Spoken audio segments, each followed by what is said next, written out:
Bien, nuevamente un evento de la tercera región de la Asociación Nacional de Magistrados de Circuito y Jueces de Distrito del Poder Judicial de la Federación.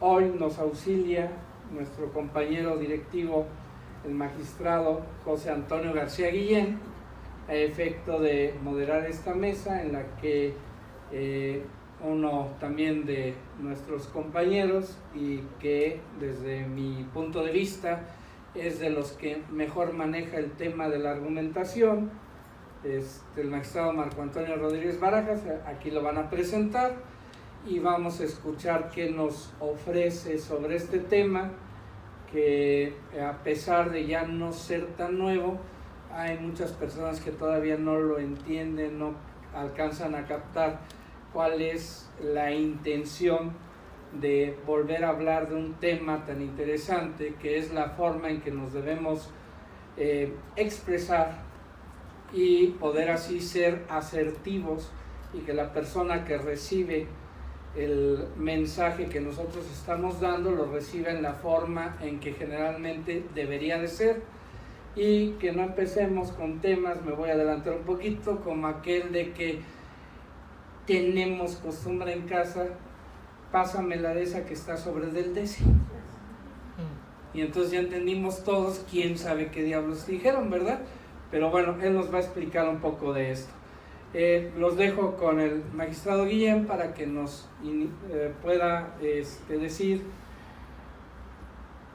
el conocimiento que tiene el magistrado Marco Antonio. Buenas tardes. Como ya lo anunció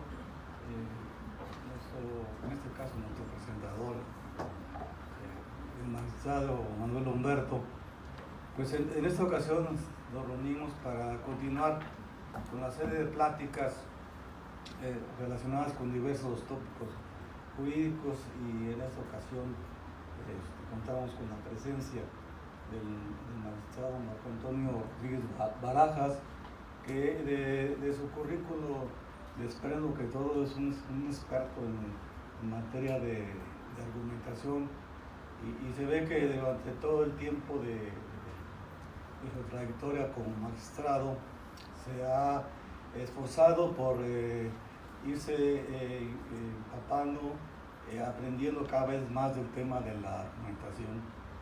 Como saben ustedes, aprender una materia, una disciplina, no se aprende de un día para otro, sino es a través del estudio constante y tomar cursos aquí y allá, leer libros, leer textos, y solamente de esta manera se puede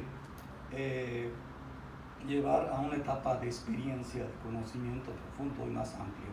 Sobre todo en el campo de la práctica, pues ahí hay que combinar desde luego la doctrina, la teoría, y ya con la práctica nosotros podemos aterrizar bien nuestras ideas, y así es posible combinar teoría, doctrina con la práctica. Entonces les decía yo que el magistrado tiene amplia experiencia en materia de argumentación, pero me comentaba él en nuestra práctica que tuvimos previa a esta reunión, que él piensa exponernos no solamente el tema de la argumentación, porque todo el tiempo nos están exponiendo temas de argumentación, nos hablan las tesis de la teoría de Tolmin, de Atienza, de Alexi, pero hay aspectos creo que no han sido explicados y expresados como lo comenta el magistrado, lo va a hacer en esta ocasión mediante esta plática. Entonces comienzo por leer el brillante currículum del compañero magistrado Marco Antonio Rodríguez Barajas. Él es originario de la Ciudad de México. Cursó la licenciatura en Derecho en la Universidad Autónoma de México. Realizó la especialidad en Derecho Administrativo en la Universidad Panamericana, y posteriormente dos posgrados en Derecho Civil por la Universidad de Salamanca, España, cuyas áreas de estudio fueron biotecnología y condiciones generales del contratante civil. En 2003 realizó un doctorado por investigación en la Universidad Panamericana y poco tiempo después cursó un diplomado en argumentación jurídica en el ITAN, en coordinación con la Universidad de Alicante. Ahí se ve ya que el magistrado se empieza a interesar por el tema de la argumentación. Un año más tarde realizó el curso de especialista en argumentación jurídica en la Universidad de Alicante, España. Participó en el máster en Derecho Civil y Familiar impartido por la Universidad de Barcelona a través del Instituto de la Judicatura Federal, así como en el diplomado El Estado de Derecho del siglo XXI, Administración, Justicia y Derecho, impartido por el Instituto de Investigaciones Jurídicas de la UNAM en coordinación con el Heidelberg Center para América Latina y la Universidad de Chile. En 2010 cursó el diplomado en argumentación jurídica y aplicación de los estándares internacionales de derechos humanos y perspectiva de género en la Facultad Latinoamericana de Ciencias Sociales, LACSO. Durante el 2011 concluyó la maestría en Derecho en Comunicación Constitucional en la UNAM y en 2012 obtuvo el grado de correspondiente con mención honorífica. En 2013 terminó la maestría en Derechos Humanos y Democracia en la FLACSO y en noviembre de 2014 se tituló con la tesis bajo la denominación Síndrome de Alienación Parental como mecanismo de discriminación en la mujer. Concluyó la maestría en Derecho Judicial impartida por la Universidad Panamericana. Actualmente está tomando el curso de Teoría Jurídica Contemporánea en el Instituto de la Judicatura Federal. Además de su trayectoria como jurista, tiene estudios de lógica, filosofía y teoría crítica. En 2010 fue profesor de posgrado en la UNAM, en la especialización en Derecho Civil, imparte las materias de Derecho Probatorio, Derecho Procesal Constitucional, Derechos Humanos y Debate Social, Obligaciones, Contratación Actual y temas selectos de jurisprudencia. En el Poder Judicial, la experiencia del magistrado empezó hace su carrera judicial hace más de 35 años. Inició como secretario proyectista en el tercer tribunal colegiado en materia civil. Fue secretario de Estudio y Cuenta de la Suprema Corte de Justicia de la Nación en la ponencia de la ministra Olga Sánchez Cordero y posteriormente fue juez de distrito en Villahermosa, Tabasco. Desde su designación como magistrado de circuito en 2001, estuvo como titular en el cuarto tribunal colegiado en materia civil de primer circuito y a partir de 2006 en el primer tribunal colegiado en materia civil de primer circuito, donde actualmente continúa laborando. La trayectoria del señor magistrado nos indica que obviamente cumple con esa personalidad o ese perfil que yo en un inicio les comenté. El magistrado ha tenido el aprendizaje de la teoría en la argumentación jurídica y también a través de sus resoluciones judiciales el magistrado ha venido aplicando la teoría de la argumentación jurídica en las resoluciones judiciales. Por lo tanto, creo que el tema que él nos va ahora a expresar me parece a mí muy interesante. Inclusive me comentó que él tocará una parte que yo también considero que no se ha tocado y podría decir yo que en lo absoluto el tema de la argumentación.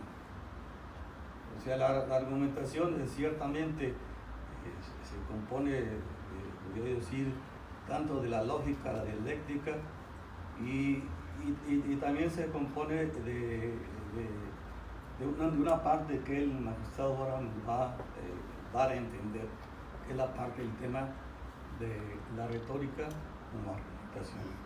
Señor magistrado, tiene usted el uso de la palabra. Gracias. Bueno, otra vez, buenas tardes a todos. Después de agradecer a la invitación que amablemente me hizo y que me brinda la oportunidad de poder compartir con ustedes algunas ideas, pues quiero en primer lugar referirme, gracias, a la justificación del tema. ¿Por qué argumentación? ¿Qué nos evoca la palabra argumentación? No es un arte, una disciplina, una metodología que ya pasó de moda. Creo que por lo menos van 15 años desde los cuales ininterrumpidamente se vienen impartiendo cursos, conferencias, ya forma parte de las asignaturas en el Instituto de la Judicatura la materia de la argumentación. Entonces, se preguntarán todos ustedes, ¿por qué argumentación? Una respuesta fácil para mí sería, bueno, es lo que he estudiado, es lo que sé. Pero no, en realidad quiero hablar yo sobre argumentación y específicamente de su dimensión retórica por varias razones. Una de ellas, nos decía el magistrado García Guillén, que es una disciplina que se cultiva con el tiempo, a base de esfuerzo, de lecturas. Pero el propio magistrado nos hacía hincapié en la importancia de la práctica. No se puede aprender a nadar solo leyendo libros de natación. No se puede aprender ninguna disciplina solo estudiándola en libros o en manuales. Es necesaria la praxis. Es necesaria la práctica. Si ustedes leyeran el Kama Sutra, ello no les garantiza que la van a hacer. Tienen que ponerse a practicar. Así es que, saliendo de aquí, pónganse por favor a practicar la argumentación. La argumentación, porque luego no va por ahí. Entonces es fundamental, desde luego es fundamental que nosotros nos demos cuenta que la argumentación solo se aprende argumentando. Como tantas otras cosas, si nosotros solo leemos, por bien que leamos, por bien que memoricemos, cualquier disciplina no forma parte de nuestra experiencia. Solo se aprende lo que forma parte de nuestra experiencia, de nuestra vida. Argumentar se aprende argumentando, desde luego, para los que trabajan en el Poder Judicial, en las sentencias, para los magistrados, discutiendo, dialogando, brindando razones en apoyo de un punto de vista. Argumentar es tan fundamental que, como decía alguna persona, no es que seamos seres políticos o seres racionales, solo somos seres que argumentamos. La argumentación, que tiene que ver con el lenguaje, tiene que ver con la parte social del ser humano, con su civilidad, con su educación, con la forma de resolver disputas, no mediante amenazas, no mediante una ley garrote, no mediante apelación nada más a la autoridad, sino con buenas razones. La argumentación, se imaginarán ustedes, en contextos como el actual, donde existen tantas tensiones sociales, económicas, políticas, es fundamental. Pero no solo en el aspecto social. Imagínense ustedes con su pareja. No les voy a pedir que se pongan a argumentar lógicamente porque los mandan al demonio. Pero sí se van a dar cuenta de la importancia de detectar falacias, de saber por dónde va el problema y de saber leerlo.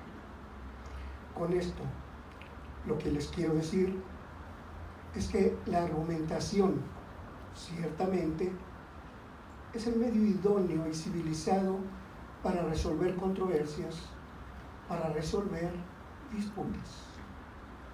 Pero la argumentación, qué maravilla, tiene otras metas, tiene otros objetivos, y uno de ellos es conocerse a sí mismo.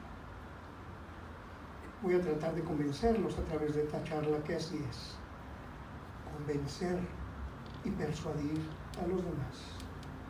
Lograr su adherencia y, en la medida posible, lograr la mejora de las personas con las que convivamos, no desde un punto de vista egoísta, no desde un punto de vista de imponer mis ideas, mis valores o mis creencias, sino desde el punto de vista de que considero a mi interlocutor, a mi audiencia que tengo ahorita enfrente de mí, como personas razonables, como personas que me escuchan pero que no me creen, que tienen dudas críticas y que piensan, y que de esa manera, de ese diálogo, de esa interlocución de ideas, podemos nosotros construir nuevas ideas.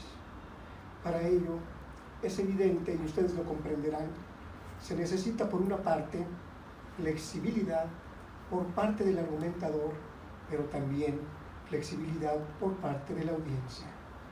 Nadie, absolutamente nadie, quiere audiencias pasivas. Bueno, nadie. Vemos propagandistas, vemos comerciantes, vemos políticos que lo que quieren es imponer ideas, imponer valores, imponer creencias. ¿Cómo? Mediante el engaño, mediante la mentira, mediante técnicas o estrategias para evitar que el interlocutor piense. Vamos nosotros, vamos a una tienda comercial, compramos un producto y pensamos inocentemente que lo hicimos de manera autónoma. ¿Por qué pensamos? Porque pensamos, compramos ese tiempo compartido, ese carro, esa bolsa Louis Vuitton, ojalá, ¿verdad? Y cuántas otras cosas más. O votamos por ese candidato, por ese partido, por lo que nos prometía, por sus palabras grandilocuentes, porque según él íbamos a mejorar. Y sin embargo, en todos estos casos se está apelando a la emoción, al temor. Lo que se quiere es persuadir. Por tanto, una de las finalidades de la argumentación, y específicamente de la argumentación retórica, es que nosotros seamos conscientes, que nosotros nos demos cuenta de todas esas estrategias que se utilizan para persuadir, para seducir, para movernos a la acción. Ustedes mismos pueden darse cuenta Por ejemplo, en las redes sociales, cuántas opiniones, que no argumentaciones, llenas de carga emocional, de odio, se ven sin ninguna razón. Son personas, y perdón que lo diga, que emiten doxas, opiniones, sin aportar ninguna razón para ello. Que no buscan el diálogo, que no buscan la interlocución, que no investigan para obtener más conocimiento y para ser mejores. Se descalifica al adversario, se descalifica a quien no es como nosotros, se descalifica a las personas que no comparten nuestros puntos de vista, que no comparten nuestra forma de ver la vida, nuestra cosmovisión, que no comparten nuestra religión, que no comparten incluso al equipo de fútbol al que le vamos. Digo, ahí tal vez se justificaría con los de la América, pero es otra cosa. Vamos a dejarlo así por lo pronto. Es broma, tengo amigos americanistas fabulosos, de verdad. Ya se imaginarán que soy universitario. Entonces, esa es la principal razón por la que hablo de argumentación. Primero, porque comentaba en charla previa con mis compañeros, antes de estar aquí, teniendo el gusto, el honor de estar con ustedes, les decía muchos cursos de argumentación, pero hemos aprendido a argumentar. Somos conscientes de los movimientos que hacemos al argumentar, nos damos cuenta si somos capaces de distinguir todas las falacias, pero más aún, sabemos desde dónde estamos hablando, sabemos a quién le estamos hablando, cuáles son sus creencias, cuáles son sus valores, cuáles son sus inquietudes, cuáles son sus necesidades. La argumentación es fundamental para cualquier persona. No se necesita ser abogado, no se necesita ser juez, no se necesita ser secretario proyectista para estudiar argumentación. En la vida diaria, a todo momento, nos demos cuenta o no nos demos cuenta, siempre, prácticamente siempre, estamos argumentando para tomar decisiones, para negar peticiones, en fin. La argumentación permea absolutamente toda nuestra vida. Y precisamente la ausencia de una buena argumentación es causa de que existan tantos problemas en este mundo. ¿Creen ustedes que palestinos y judíos argumentan realmente, entendida bien la argumentación? ¿Creen que lo hacen dos locutores para determinar si hay penalti o no hay penalti? ¿Los han visto? ¿Cómo hablan? ¿Cómo cada quien se encierra en su punto de vista y lo defiende como si se tratara de algo de supervivencia? Y sí, hay algo de eso. ¿Por qué? Nos molesta mucho cuando alguien nos contradice. ¿Por qué nos molesta que alguien no sea de nuestro partido político, de nuestra religión, de nuestro equipo de fútbol? ¿Por qué queremos ganar? ¿Por qué se nos ha educado para ganar? La metáfora que ha guiado a la argumentación es la metáfora de la guerra, la metáfora de que yo gano y tú pierdes. Hay un libro hermoso que les recomiendo muchísimo, de Lakoff y Johnson, editorial Cátedra, que se llama Las metáforas de la vida cotidiana. Y esos autores precisamente mencionan cómo, junto con Deborah Tannen, también en otro libro, la metáfora de la guerra en la argumentación. Y ellos tienen la teoría prácticamente comprobada por lingüistas, por psicólogos, por sociólogos, de que tú eres lo que tus metáforas, las metáforas que empleas determinan tu forma de vida, tu forma de ver el mundo, tu forma de construirlo y tu forma, por tanto, de reaccionar ante él. Por tanto, ¿cómo reaccionaremos nosotros en un contexto de argumentación donde la metáfora que guía esa disciplina es la de la guerra? Yo tengo que ganar. Aunque no ganemos nada. Yo te gané y tú perdiste. ¿Qué es lo que está en juego? Pensemos un poco profundamente. Si no ganamos nada, ¿qué te ganas si el América es mejor que Pumas? ¿Qué pierdes? O al revés.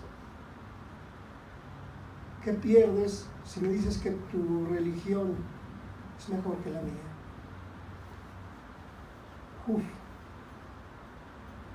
El magistrado no me va a dejar mentir, pero a veces las discusiones en los plenos de circuito o en los plenos de un tribunal colegiado se calienta uno.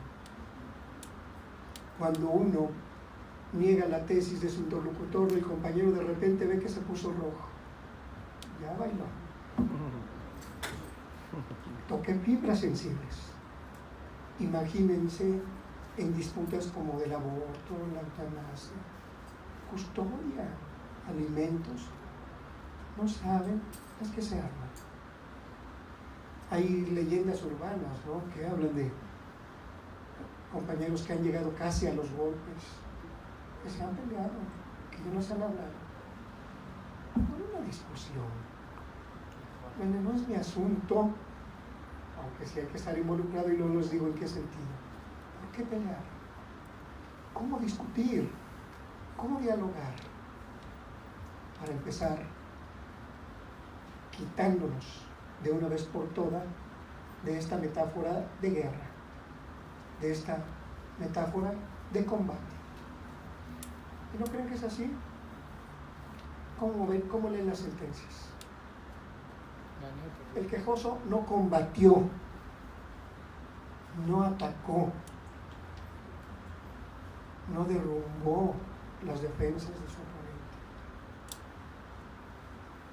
Lenguaje bélico. ¿Qué tal si la metáfora fuera, decía un autor, la danza?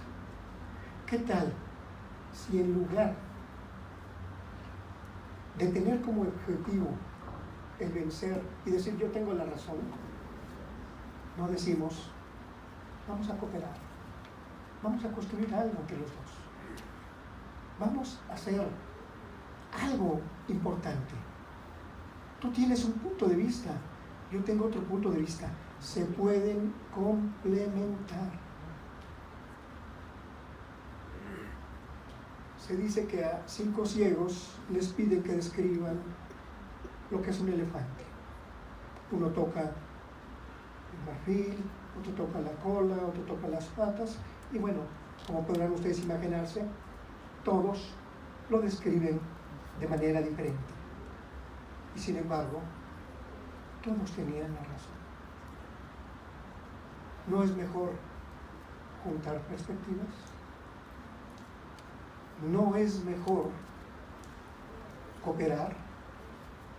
Y bueno, en la hipótesis de que nuestro punto de vista no sea el que predomine, salir ganando. En la buena argumentación, todos ganan.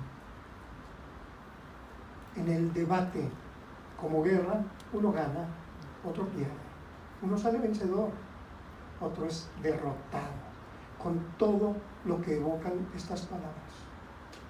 En la buena pragmadialéctica, yo gané y tú ganaste siempre. Yo no me enojé contigo, tú me ayudaste, yo te ayudé, Me convenciste, qué bueno, ya tengo otra perspectiva, ya tengo otra visión. Allí, desde el punto de vista psicológico, está en juego algo que se llama ego, que se llama yo. Tiene unas raíces no solamente psicológicas, sino filosóficas muy profundas, de las que por ahora no voy a ocuparme. ¿Y qué pasa con el papel del argumentador en el contexto de las resoluciones judiciales? Estamos en un contexto en el que se habla mucho ya de los jueces. Hace 15 años nadie los tomaba en cuenta, aunque ya en Estados Unidos, con motivo de su sistema, con la Escuela del Realismo del Derecho, con los Critical Legal Studies, en fin, etc., se fijaban en el juez y decían: el juez, ¿a quién le rinde cuentas? ¿Por qué el presidente de la República, las cámaras rinden cuentas y el juez no lo hace? Salió lo del argumento contramayoritario, en el sentido de que no era posible que 11 hombres de la Corte, estoy hablando en el contexto norteamericano, pudieran decidir sobre temas de la vida que afectan a la vida íntima de las personas: aborto, eutanasia, uso lúdico de la marihuana, libertad religiosa. ¿Por qué? ¿De dónde? Y lo que decidan y cómo lo decidan, ¿cómo no lo van a justificar? ¿Cómo nos van a rendir cuentas? La respuesta seguramente ya la tienen todos ustedes. Con buenos argumentos. En un libro, La opacidad del derecho, se habla también y se critica mucho, con razón, de la oscuridad de nuestras sentencias. De que nuestras sentencias en ocasiones son para iniciados. Y que a través de una jerga, a través de un lenguaje tan especializado, lo único que se hace es ocultar las verdaderas razones que subyacen a una justificación, y una vez más engrandecer el ego, porque empleando esas palabras grandilocuentes, lo que hace el argumentador, ya veremos que mal hecho, es dar la imagen de que sabe, dar la imagen de que emplea un lenguaje muy fifí y por tanto pues no puede hablarle, perdón por las palabras, ¿no? Ya no la digo la otra. Bueno, de ahí la necesidad ineludible para todas las personas, pero desde donde estamos hablando, para los juzgadores, de una vez por todas, meterse, sumergirse en la argumentación y practicarla en sus sentencias. Y para ello es fundamental que conozcan la dimensión retórica. Tradicionalmente se ha estimado que la argumentación contiene 3 dimensiones. Ya las anunció mi compañero: la dimensión lógica, la dimensión retórica y la dimensión dialógica. Y hay quienes ya hablan de una dimensión dialógica, pero pragmática a la vez, pragma dialéctica. El gran problema, y creo que es un gran problema de nuestra humanidad, y vean cómo incluso la argumentación desde el punto de vista filosófico tiene que ver para explicar lo que nos está sucediendo y por qué nos está sucediendo. El gran problema, se dice, del ser humano es que le ha dado demasiada importancia, que ha centrado todo lo que es el conocimiento, la obtención de la verdad y por tanto el poder en una sola dimensión, la lógica. Ya desde Aristóteles se hablaba de que había dos tipos de razonamiento: uno lógico, demostrativo, apodíctico, para la lógica formal, para las matemáticas es la demostración. Es aquel razonamiento en el cual, si nosotros demostramos que las premisas son verdaderas, no hay ninguna forma de que la conclusión sea falsa.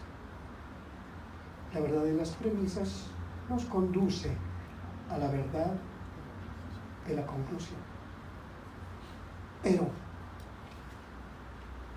junto a esta forma de razonar demostrativa, había otra muy importante que no era demostrativa, que era para los asuntos humanos, que era para las cuestiones contenciosas, para discutir los problemas éticos, y era el razonamiento probabilístico. Dentro de este está comprendida la retórica, la tópica. Se trata de un razonamiento prudencial, el cual está contextualizado. En la lógica formal, podemos nosotros formularla con letras. El modus ponens siempre va a ser el mismo, independientemente de que a la A le pongamos Pedro, Juan o el nombre de quienes ustedes quieran. Prescinde del contexto. Es un razonamiento abstracto. Es un razonamiento que mira a demostrar que lo que quiere es que exista una validez y una corrección en la forma en que se producen los enunciados. Y más que enunciados, vamos a hablar las proposiciones. Es un cálculo cuasi matemático que todos saben el ejemplo del modus ponens. Sin embargo, todos sabemos que las cosas no funcionan así. Y a pesar de que ahora lo sabemos sin ninguna dificultad, es increíble que todavía, después de mediados del siglo pasado, se seguía razonando de esa manera. Y tenemos las jurisprudencias históricas que nos señalaban que el concepto de violación no es más que un silogismo en el cual la premisa mayor es la ley, la menor, los hechos del caso y las consecuencias, que son la conclusión. No hacía falta, según esta visión, ahora sabemos que ingenua, que subsumir los hechos del caso a la hipótesis general normativa de la ley para extraer las consecuencias correspondientes. Las cosas han cambiado. La razón pura ha sido cuestionada desde diversos flancos. La psicología, por ejemplo. El hombre un ser racional, el hombre un ser autónomo. Por Dios, la parte consciente es la punta del iceberg y todo lo demás es algo que Freud, desde el psicoanálisis, denominó subconsciente. Y luego, otro genio de la sospecha, había tres genios de la sospecha, Freud, Nietzsche y Marx, que se llamaban así. Dice, verdad, ¿Qué es eso de la verdad? La verdad no existe. La verdad la construimos. Y si existiera la verdad, como dicen los estoicos, no podríamos decirla. Y esto lo dijo Kant, para que no nos vayamos con los estoicos. Kant dijo, el noumeno es incognoscible. Lo único que podemos conocer es el fenómeno. Las cosas como aparecen. Y las cosas aparecen como de acuerdo con lo que tenemos aquí. En este mundo traidor, nada es verdad, nada es mentira, y todo es del color del cristal con que se mira. Entonces, decía Borges, o Borges, como dice un expresidente, decía Borges, yo quiero ver la rosa, y lo que miro es la rosa entre comillas, diciendo con esto que lo que veía era el concepto, pero no veía. El concepto nos impedía ver de verdad el objeto. Desde que adquirimos lenguaje, y esto tiene una gran relevancia para la interpretación jurídica, desde que adquirimos el lenguaje, vemos conceptos. Vamos de significante en significante. ¿Y en qué momento somos capaces de ver la realidad? Dicen que solo los locos y solo los iluminados pueden captar la realidad. Porque, por cierto, y esto es curioso, los iluminados, llámenlos ustedes lamas, sabios hindúes, ceviches o místicos cristianos incluso, lo que alcanzan a hacer con lo que se llama iluminación es un estado de cese del pensamiento, de cese del lenguaje, y como niños, antes de que adquiramos el lenguaje, vamos a ver las cosas de una manera completamente diferente y no como están teñidas a través de nuestros conceptos. Sobre estas bases se crea un razonamiento, y también está en Aristóteles, que no es ya demostrativo y que tiene que ver con lo probable. Es un razonamiento que se denomina entimemático, es decir, es aquel razonamiento que, pudiendo ser de alguna manera, también puede ser de otra. Y vean, si no, lo que sucede en la gran mayoría de nuestras decisiones, incluyendo la ciencia. Porque si bien la ciencia se basa en demostraciones rigurosas, las premisas que son, las premisas no son más que elecciones que se fundan en nuestras creencias, nuestros valores, nuestra forma de ver la vida. Bueno, pues desde entonces, desde esa época, se habla de retórica. Y efectivamente, ya cuando Aristóteles nos habla de retórica en un tratado que, según Manuel Atienza, debe ser el libro de cabecera de todos nosotros, cuando ya Aristóteles habla de retórica, ya existían algunos pensadores que se oponían a la razón, y eran los sofistas, eran los presocráticos. Heráclito, ¿qué nos decía? Nadie puede bañarse en la misma agua. Todo corre, y si la vida es un devenir, un proceso continuo, quien diga que tiene la verdad está loco, porque tan pronto dice que tiene la verdad, ya cambió, y el mundo es así. Y vean ustedes, sí, no, para que tengamos mucho cuidado en decir yo tengo la verdad, yo tengo la razón.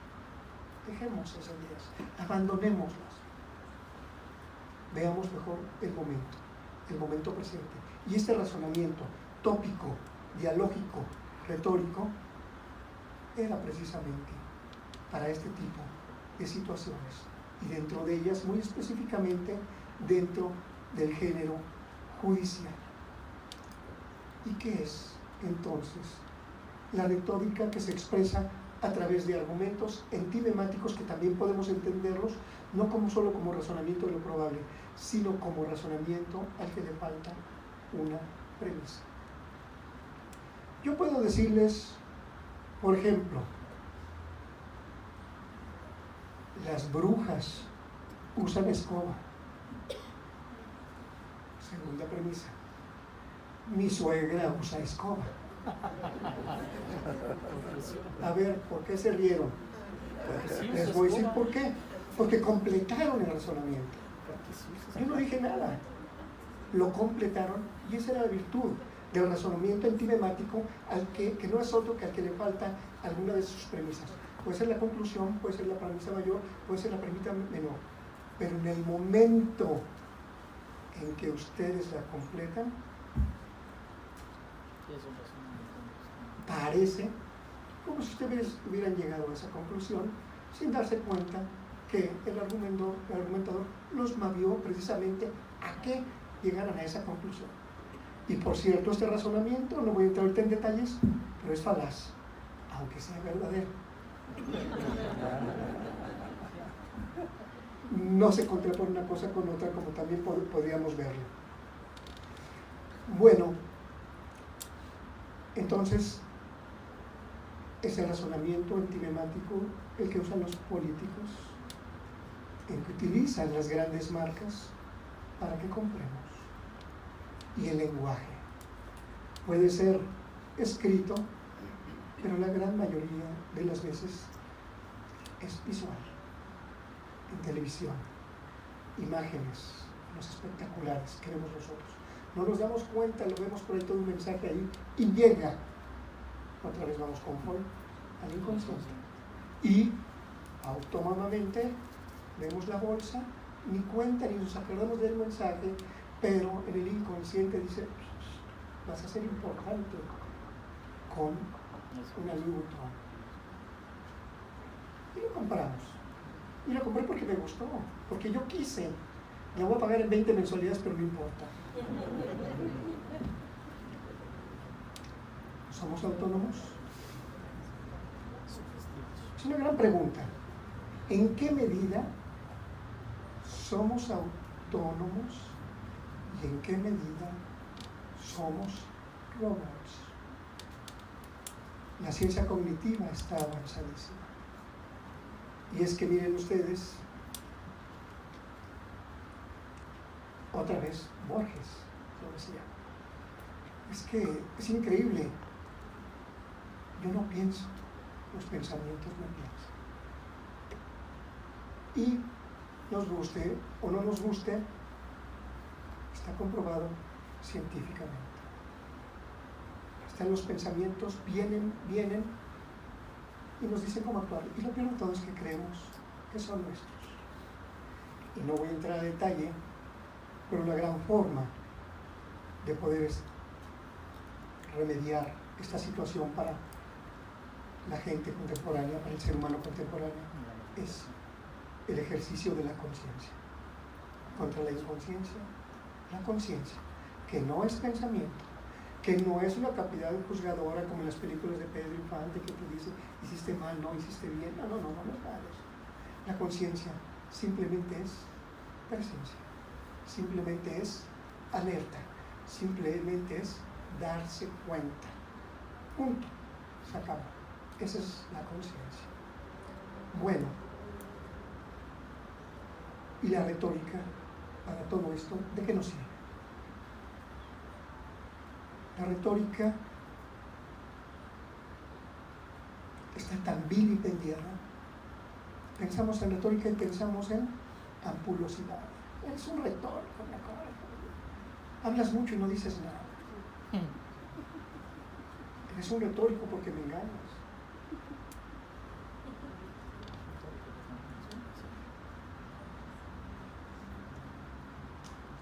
¿Es esa la retórica?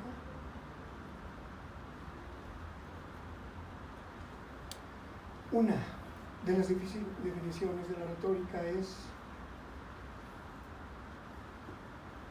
el arte de elaborar un discurso eficaz a prima de lograr la adhesión de nuestros interlocutores para lograr que se muevan a la acción, que actúen de determinada manera. Una pistola no es buena ni mala, sino todo lo contrario. La retórica tampoco. como la pistola, depende cómo utilicen este instrumento. ¿Para qué lo utilizan? Hay retórica barata, hay mala retórica. Hay, como les decía, ciertos líderes que, pretendiendo imponernos sus valores, los tratan como tontos, y pretenden que no pensemos y nos mueven a la acción. Cuando una persona ya tiene algún ídolo, cuando una persona ya cree ciegamente en alguien, renuncia a su facultad de pensar. Este tipo de líderes atenta contra la dignidad de la persona, atenta en contra de su autonomía, atenta contra el desarrollo de su libre personalidad y atenta, por tanto, en contra de sus derechos fundamentales. Lo triste es que generalmente, que cuando una audiencia renuncia a pensar, a contribuir y a dialogar con el emisor, está entregada. Y entonces él mueve su voluntad.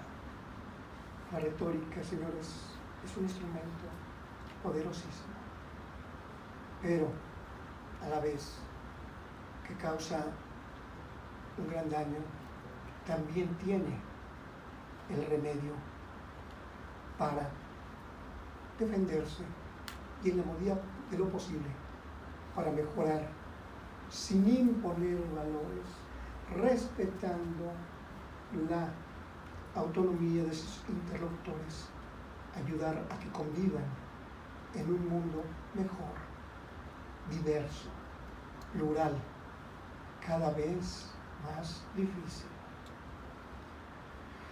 Cuando yo he hablado de retórica, hablo de cosas que son muy importantes a la hora de redactar una sentencia, de elaborar un discurso. Hablo de las partes, por ejemplo, de la retórica, hablo de la inventio, que tiene que ver con la tópica, con la forma de encontrar lugares comunes, máximas de la experiencia, en fin, etc.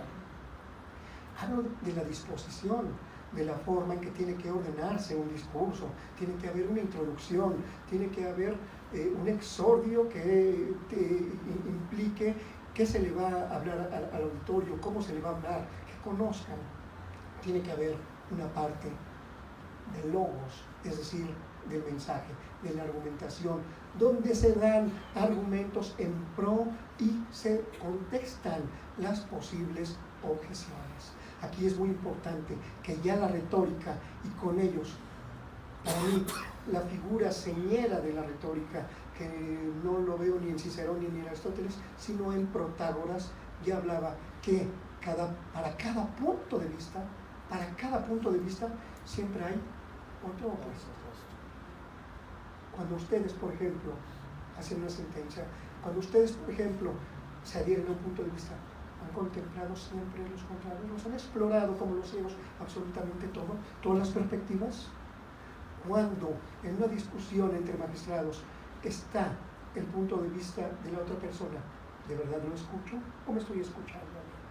¿Estoy en realidad poniéndome sus zapatos o no? El antilogos, que llamaba Protágoras, aquel que dijo que el hombre es la medida de todas las cosas, el antilogos es lo más poderoso que puede haber en la retórica, porque el antilogos nos permite precisamente conocer este perspectivismo, conocer que argumentar no es solamente lo que yo estoy proponiendo, sino que hay otros puntos de vista, sino que hay otros argumentos, sino que hay muchas formas de ver la vida, y lo más importante, que argumento opuesto no quiere decir necesariamente contradictorio ni excluyente, sino implica que en la vida hay una dialéctica, como el yin y el yang, por ejemplo, entre los chinos, como el día y la noche, todo está en movimiento, y por eso la retórica huye de la fijación, huye de la rigidez, huye de decir yo tengo la razón y tú no la tienes. La retórica hace mejores hombres, porque la retórica, al margen de todo este tipo de cuestiones, de la inventio, de la dispositio, y dentro de eso la introducción, la argumentación, la elocución, la conclusión, la forma en que se dice todo, la memoria, la retórica pone mucha énfasis en unas cualidades que muy poco se han estudiado. Una, señores, y todas estas cualidades se estudian en las escuelas de leyes norteamericanas, todas estas ellas, desde el punto de vista de redacción, una redacción retórica. Por ejemplo, el etos. El etos tiene que ver con muchas cosas, pero tiene que ver con el carácter, con la personalidad de quien emite el discurso. Yo, respecto de ustedes, me puedo haber ganado su antipatía o su empatía. Pueden decir sabe o pueden decir no sabe. Pueden decir nos respeta o no nos respeta. Respeta nuestra forma de ser, nos da nuestra dignidad, nuestra autonomía y nuestra forma de opinar o no lo hace. Ahorita verán en la sesión de preguntas y respuestas. Pero el etos tiene que ver, y esto es muy importante, y de ahí el nombre, con la ética del orador. La retórica no se hizo para engañar. La retórica se hizo para mejorar nuestro mundo. La retórica implica la benevolencia de quien está hablando, porque siempre su propósito es ¿qué puedo dejar a todos ustedes que no conozco, pero que comparten mi mundo, que comparten, que respiramos el mismo aire? ¿Qué puedo dejar cuando yo ya estando más grande y todos mucho más jóvenes? Y si yo me voy, ¿qué voy a dejar? Para que esto sea mejor, para lo que estamos viendo. Por lo menos debo de tener ese propósito, siempre escuchándolos, siempre conociéndolos y de esa manera conociendo. La retórica, por eso les decía yo, sirve para conocerme, para conocerlos. Y el conocimiento de todos implica, de todos ustedes, perdón, implica lo que en la retórica se llamaba patos. Y hablamos de logos, el mensaje, que se puede hablar muchísimo de eso. Es imposible en una charla de tan poco tiempo hablarles de todo, pero voy a terminar con esto. El etos tiene que ver con la persona del orador. La importancia de que se conozca y conozca sus limitaciones y que sepa también que está situado y que siempre está hablando desde una situación, desde un lugar. Soy judío, soy católico, soy de Hart, soy de Working. ¿Desde dónde está hablando para comprenderlo mejor? ¿Estoy hablando realmente yo? ¿O está hablando Hart a través de mí? ¿Estoy hablando yo como presidente o está hablando otro presidente a través de mí? ¿Cuál es la voz? Se habla de la polifonía. La retórica supone que la argumentación no es como en la lógica pura, aislados, abstractos, de todo eso no nos importa el contexto. La retórica, por el contrario, no hay nada más importante en la retórica que el contexto. Y el contexto nos da las circunstancias. Y las circunstancias nos dan la medida de la regla con la que vamos a medir un caso concreto. Se trata, decía en la Edad Media, de que haya juristas sastre y no juristas ropavejeros. El jurista ropavejero se pone la ropa, la ley, aunque esté muy grande, aunque esté muy chica, como le quede. El jurista sastre hace trajes a la medida. Recorta a través de una interpretación restrictiva, lo hace más grande a través de una interpretación extensiva. Pero para ello tiene que tomar en cuenta a la audiencia y desde el punto de vista jurídico, ¿quiénes son los destinatarios? A ver, es lo mismo un asunto, voy a hablar de mi materia, perdón, de arrendamiento, que un asunto de la Corte donde resuelve sobre el aborto? ¿Son los mismos los destinatarios? No. Perlman nos hablaba de un auditorio universal, ideal, y de un auditorio particular, más concreto, formado por la comunidad de las personas a quien dirijo el discurso y que más o menos comparten mis creencias, mi cultura, etc. Sin embargo, de lo que se trata es de fundir esos dos auditorios, de tratar de conocer a mi audiencia, de escuchar todas las voces y de que nos demos cuenta que solamente de ese modo podemos nosotros amar, comunicar. Quiero decirles que amar se me salió, y hablamos de subconsciente y todo eso. Es una palabra que puede sonar para algunos romántica. No, amar es servir, punto. Y desde ese punto de vista, quiero decirles que para que nosotros podamos dar cuentas, debemos precisamente tomar en cuenta nuestro ethos, desde donde hablamos siempre, quiénes son nuestros destinatarios, cuál es el contexto histórico, político y social. Ahí ahorita, y todos ustedes lo saben, no hablo ni bien ni mal por ahora, pero hay presión para los jueces que se amparan, que se no amparan, que se amparan socorros. Hay que estar atentos, hay que ver, hay que conocer. La retórica es multidisciplinaria, involucra a la psicología, involucra a la sociología, involucra a las ciencias cognitivas, involucra a las teorías de la comunicación y específicamente al análisis del discurso. Un retórico debe ser un sabio. Y tratando de serlo, es desde luego mucho aspirar, pero por lo menos de conocer en ese sentido, yo lo digo a mi audiencia, debo saber quiénes son los justiciables. Debo conocer a quién va a dirigir mi sentencia, depende de qué tipo de sentencia, para saber adaptarme a ellos y poder lograr su adhesión para decirles: ganaste porque tuviste la razón y perdiste porque desde mi punto de vista y de acuerdo con estas razones no la tienes. Sí, ¿algún otro?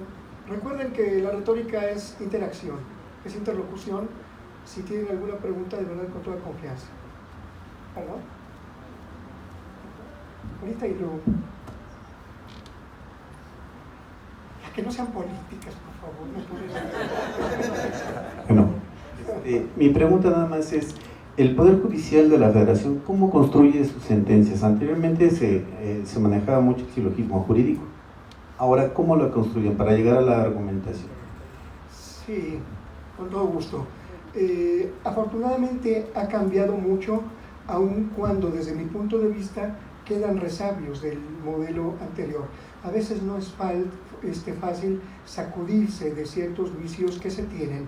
El problema que yo veo ya no es tanto que se estructure de una manera silogística, que todavía se da, y que no es que esté mal, sino que se centre solamente exclusivamente en eso.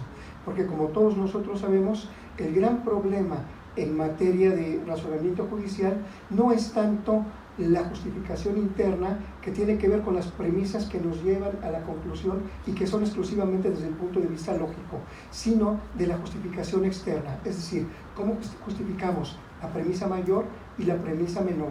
Eso nos lleva a dos tipos de problemas: por una parte a problemas de interpretación y por otro lado a problemas de valoración de pruebas, sobre todo para la fijación de la premisa fáctica. En estos casos lo que se utiliza ya son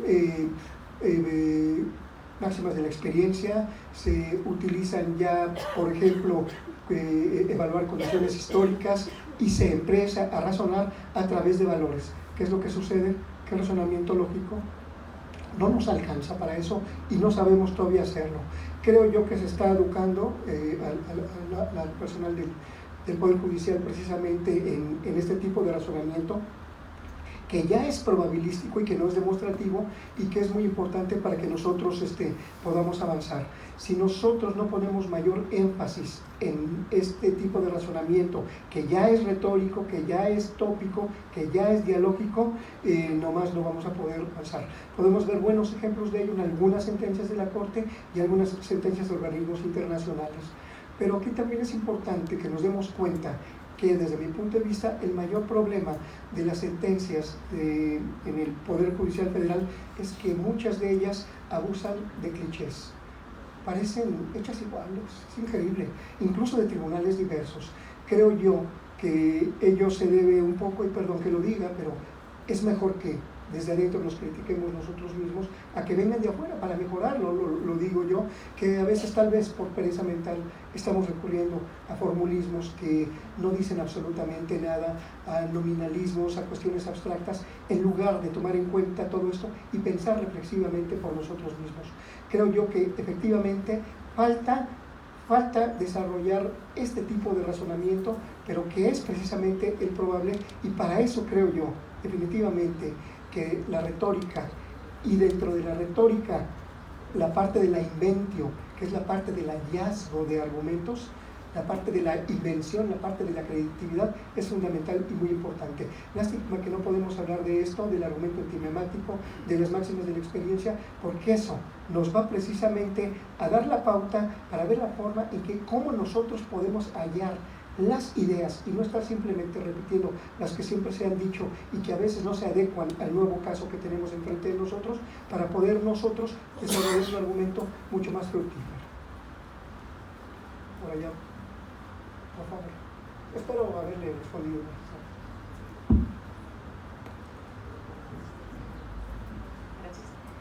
Gracias. Bueno, la pregunta es: ¿cómo impacta en ustedes los juzgadores la falta de una debida argumentación? Porque pareciera que ahora la parte demandante carece mucho en las argumentaciones cuando presenta sus demandas, y pareciera que quisiera que el juzgador interprete cuál es el deseo que persigue y entonces abarque y proteja todos sus derechos. ¿Qué tanto impacta en ustedes esa falta de argumentación en las demandas? Yo le voy a dar mi propia experiencia, le voy a asumir mi propia experiencia. Antes, como mencionaba el compañero, pues estaba la idea de la lógica era todo, y el silogismo, y desde entonces se habló que precisamente un concepto de violación debería contener precisamente estos tres elementos: la premisa mayor, en los términos que lo he mencionado, la norma general, por otro lado la premisa menor, que sea la construcción de los hechos del caso, y finalmente la conclusión, lo que se lograba a través de un mero método subsuntivo. Sin embargo, la propia Corte cambió afortunadamente su forma de ver las cosas. Ahora nos hablan de causa de pedir. Ahora nos dicen que no es necesario que el argumento se exprese de manera silogística, sino que basta con que se exprese la causa de pedir. ¿Y qué es la causa de pedir? Desgraciadamente la Corte no lo aclara, pero yo pues ahora sí que traigo agua para el molino, y lo que yo sostengo es que la causa de pedir es sencillamente que no nos quedemos en una mera opinión sin razones. Para que haya argumento es necesario que haya un punto de vista y que hayan razones, o que haya un argumento antimemático, y que nosotros como juzgadores sí tenemos la obligación de llenarlo. Fíjense que en filosofía, por ejemplo, existe lo que se denomina argumento de caridad, y el argumento de caridad consiste en que no es válido para negar a contestar a nuestro interlocutor, acusarlo de que su argumento es oscuro, deficiente. En la máxima de caridad dice que lo completemos de la mejor manera, más favorable para él, para que podamos avanzar en la discusión. Ese es el argumento de caridad. Yo digo, si esto existe en la filosofía, ¿por qué en materia de derecho, si lo que estamos buscando es justicia, por qué no hacemos algo similar? Yo, desde mi punto de vista, pienso que cuando haya causa de pedir, vamos desde luego a estimar que ya hay un argumento antimemático, pero que ya hay un argumento, y que incluso en los casos que proceda, desde luego sin abusar, hay que suplir la eficiencia de la queja. Todo ello, a mi modo de ver, fundado o teniendo como base el principio de acceso a la justicia y de lograr la justicia mayor completa a los justiciables. Una vez más, ¿qué estamos haciendo? ¿A quién debemos rendir cuentas y cómo debemos rendir cuentas? La motivación deficiente o no motivación. Es la motivación, es nuestra argumentación con lo único que nosotros podemos rendir cuentas. Y una argumentación que no sea meramente lógica, fría, descontextualizada, sino una argumentación que además tome en cuenta estos elementos retóricos, porque el elemento retórico es también un elemento emocional, y que no se me acuse que como soy emocional no soy objetivo, porque también les haya plenamente demostrado, incluso en los casos de los científicos, que no hay argumento que no tenga un fundamento emocional. La emoción, no como una parte, como un plus del argumento, sino como una parte constitutiva de este. Sí.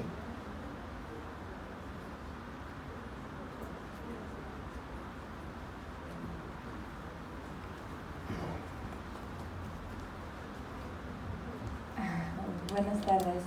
Antes que nada quisiera externar mi como reconocimiento. Me pareció una conferencia muy atractiva. Y mi pregunta va con relación a lo que había comentado hace unos momentos. ¿Cómo influye las sentencias o los mecanismos internacionales para las nuevas formas de llevar a cabo las sentencias en la actualidad? Yo estoy apenas estudiando la licenciatura de Derecho y desde ahora me hacen mucho énfasis en que la creación de leyes ya no es a través de la subsunción, sino que ha dejado de existir, pero no me han hecho más comentarios más allá de ello, solo pues que el derecho se va renovando y cosas por el estilo. Y pues ya. Sí, con todo gusto. Miren, para empezar, ¿qué es el derecho? ¿Qué es la argumentación? ¿Y qué es una sentencia? Es un acto discursivo de comunicación. Punto. Y como todo acto discursivo, como acto de habla, lo podemos ver desde el punto de vista de la semiótica, desde 3 puntos de vista. Un punto de vista locucionario, ¿qué es lo que se dice? ¿Qué significa lo que se dice? Un punto de vista ilocucionario, ¿qué se hace con la sentencia?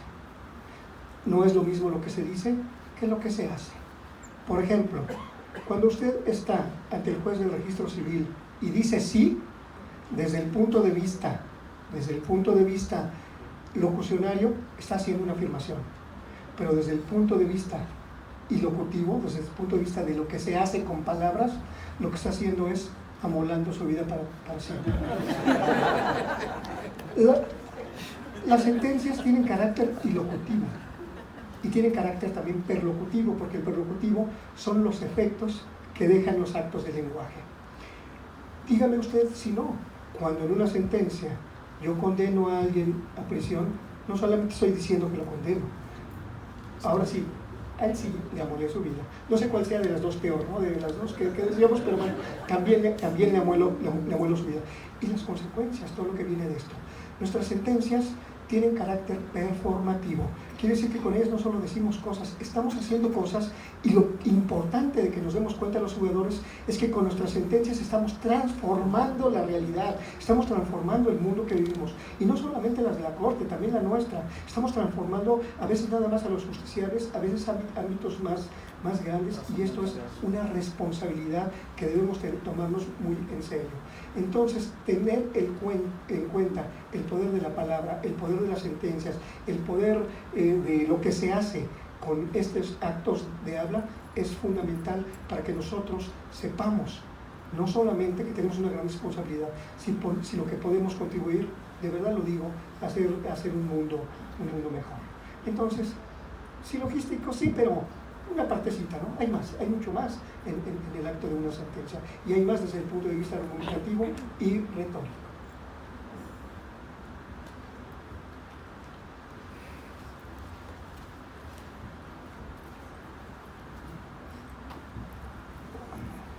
Hola, buenas tardes. Buenas tardes. Yo tengo una pregunta. ¿Cómo afectan los derechos humanos en la impartición de justicia, beneficiando a los presuntos culpables, ¿no? O sea, ya las víctimas se ven más lesionadas cuando los derechos humanos protegen más al culpable, ¿no? Al presunto.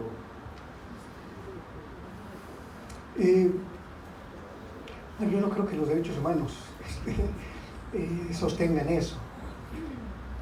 Yo creo que hay que ver cada caso particular para poder darle una opinión, pero en general yo no creo que los derechos humanos protejan al culpable, porque aún un presunto culpable es un ser humano y tiene derechos.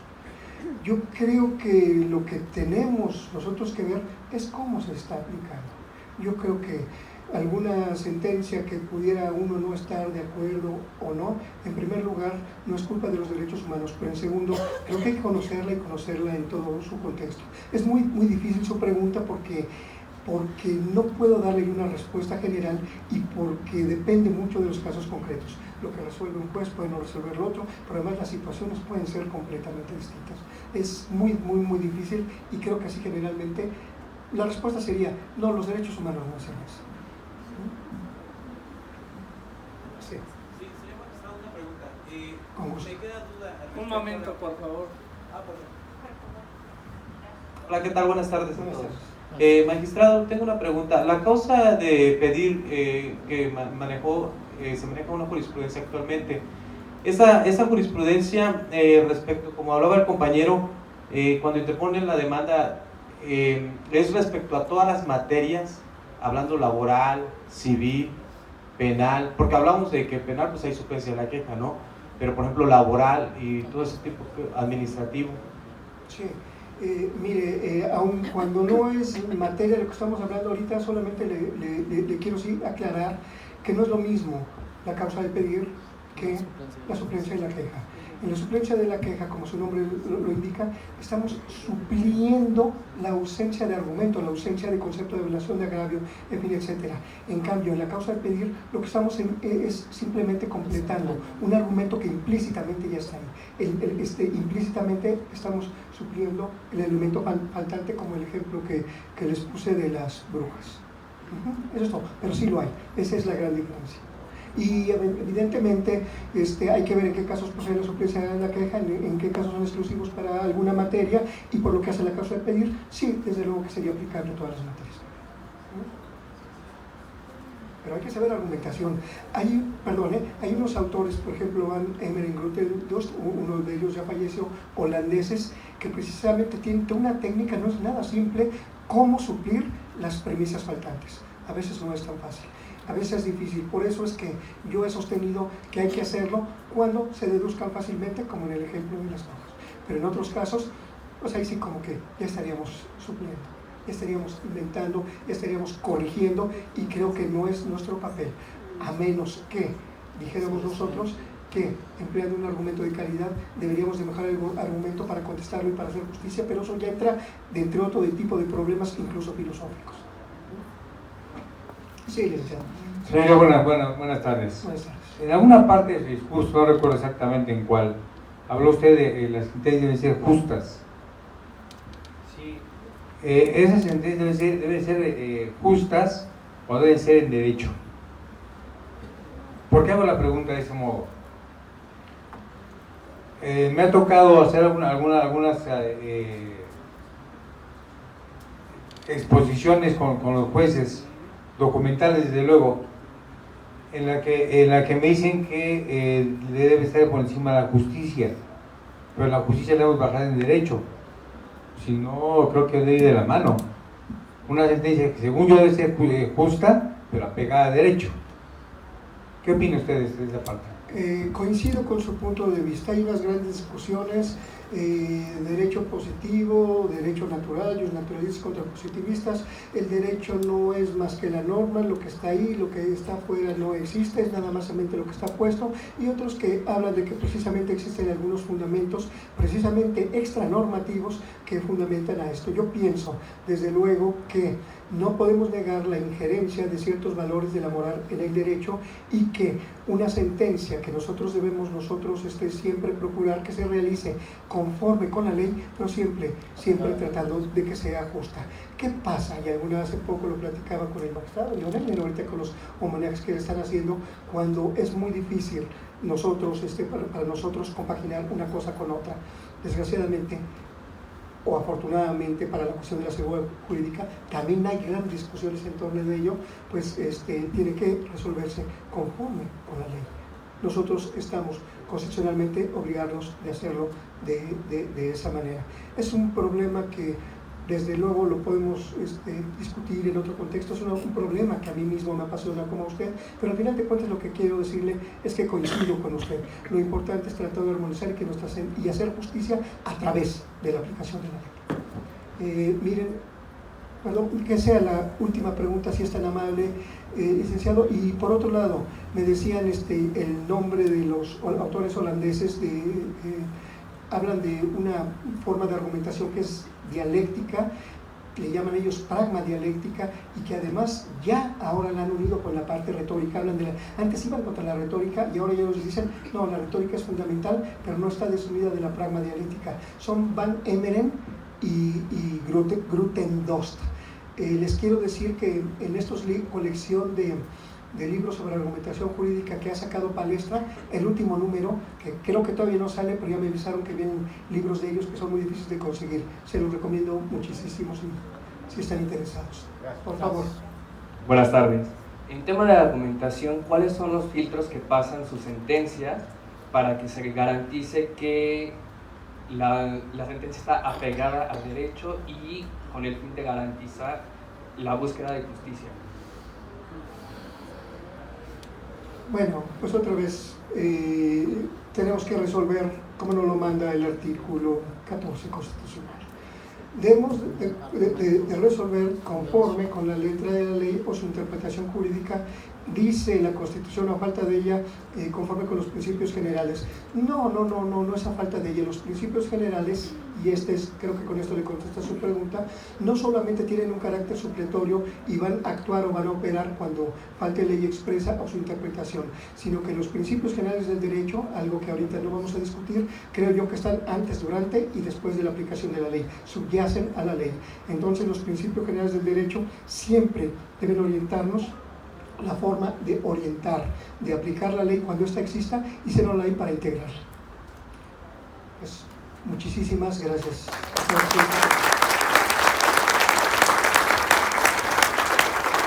Bueno, con eso terminamos la sesión y quiero yo pedirle de favor al magistrado Manuel Humberto Román que en nombre de la Asociación Nacional de Magistrados Tercera Región le haga entrega al magistrado Marco Antonio Rodríguez Barajas su diploma por su participación.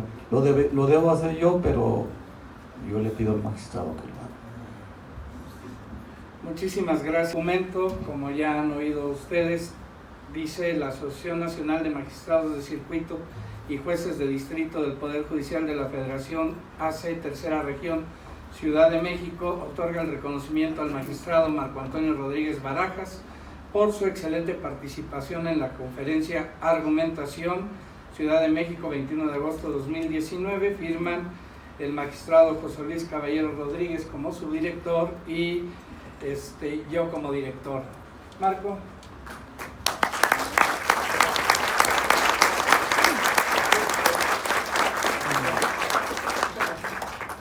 Es un buen exponente, ya les decía que lo considero uno de los mejores.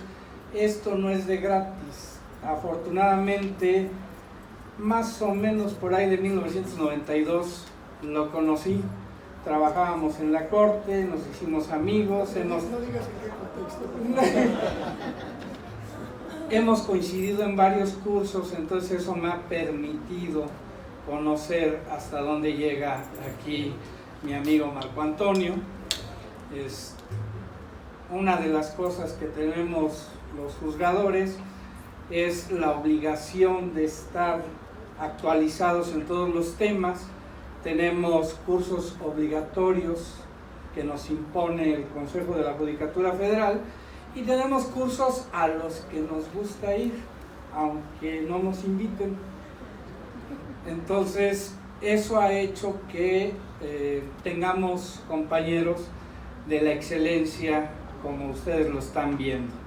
El tema de la argumentación es muy amplio, realmente es poco lo que ustedes oyeron.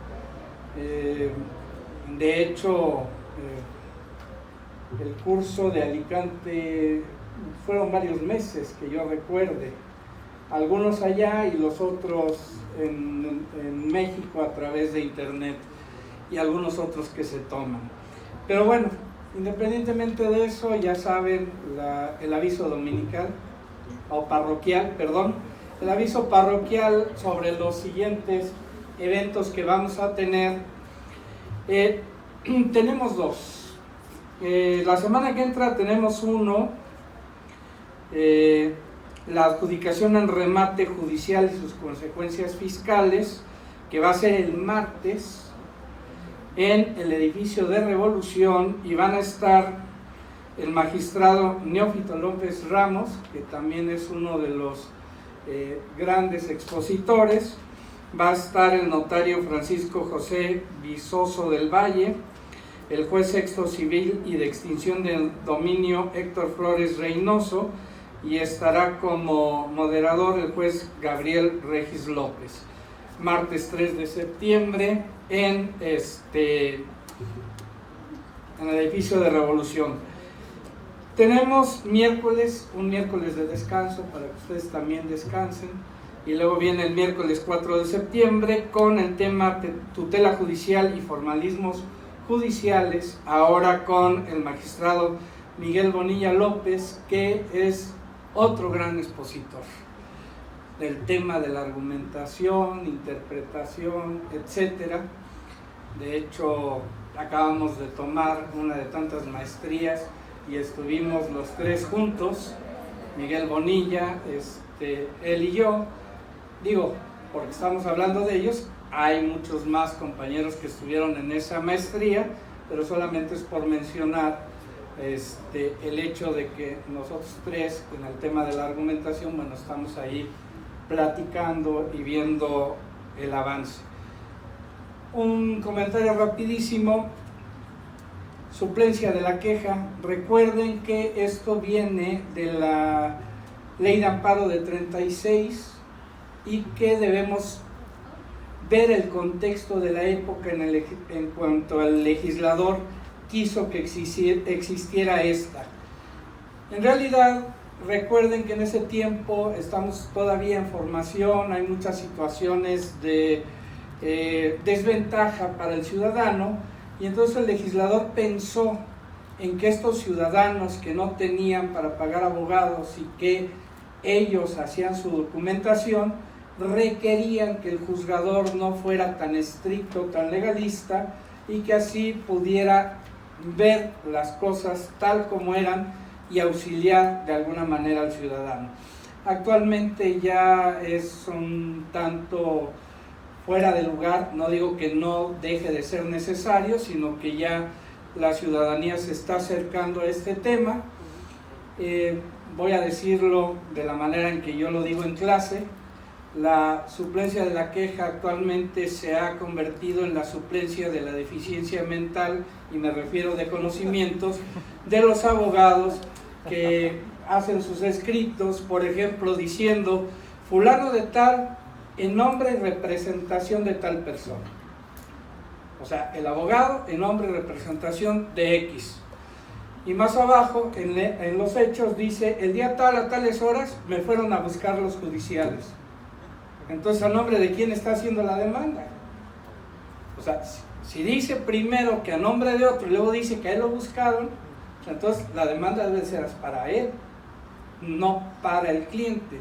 Son detalles que no se advierten y que lo hacemos lo comentó mi compañero, el hecho de que tomamos lo que hizo otro y lo hacemos textual, y sobre todo ahora con el copiar y pegar que tenemos con las máquinas, con las computadoras, y entonces nada más copian, pegan, no revisan exactamente todo, y nos han tocado, por lo menos a mí, demandas donde hablan de una violación y es un robo,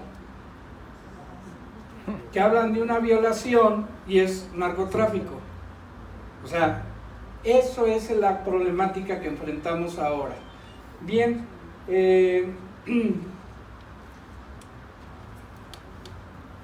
con esto les agradecemos nuevamente que estén ustedes aquí.